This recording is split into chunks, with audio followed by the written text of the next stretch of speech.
Recently, I've been thinking about money, more specifically, the value of the US dollar, and how it's becoming more apparent how broke everybody is. Today, we're going to talk about inflation and how to fight against it. So, here's some history before we get into the better stuff. Everything started 241 years ago in the year 1785, when the Continental Congress adopted the dollar as our national unit of money. During this time, America was actually in a pretty rough spot. Many people were farmers with massive debt, the dollar hadn't fully replaced trade, and the economy was incredibly unstable. Fast forward 100 years, and the United States had completely transformed, and industrial production was at an all-time high. Railroads, factories, and steel were incredible moneymakers for the economy at the time. However, the US dollar's value had not changed much at this point. Now let's take a look at how much the value has changed since the early 1900s. $1 was $38 in the year 1900. Let's not just skip over that. Take a second and think about it. Imagine what your life could look like if you made that much money. But wait, that doesn't even make sense. The economy was at a completely different place. People were making less money. Medical care was nowhere near where it is today. So it's not fair to say that, oh, my life is so bad and people had it much easier back then and oh, they made so much more money. But honestly, I can see it both ways. In a sense, we are in a worse spot nowadays. The average person won't be a homeowner. Prices on anything seem way out of control. However, we have an abundant amount of opportunities. Both eras have their ups and downs, but that's not what this video is about. The point is, the cost of living has skyrocketed, which has left the dollar's value at a constantly declining state. In just the last 20 years, the dollar has lost 40% of its value since then, not to mention inflation versus the average yearly raise of somebody in the US. So the average yearly raise hovers around 3.5%. However, in just the last 12 months, the inflation rate has sat at around 3.8%. People that think they're gonna make more money are incredibly wrong. Sure, they're making more, but they stay in that deficit. If you aren't beating the inflation rate, you are taking demotions every year constantly.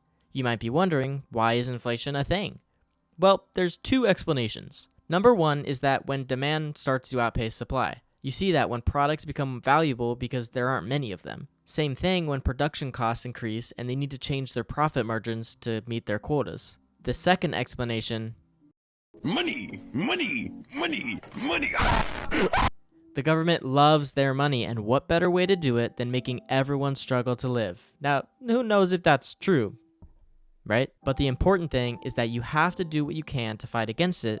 But why? That's exactly why we're gonna skip that boring section. Now, how does this pertain to you? Literally in every single way ever. You, the consumer, take every hit of inflation, the money you make, the money you spend, all of it, gone forever, all your hard work. Not exactly. You could be like the average Joe, work your job, spend your money, blah blah blah, whatever. Or take the smart path and follow the exact steps I'm about to tell you. And the reason is, you are literally hurting yourself by saving your money. And I hope that if you know that, you're taking a different route. And just so we're clear, the point of life isn't to make money.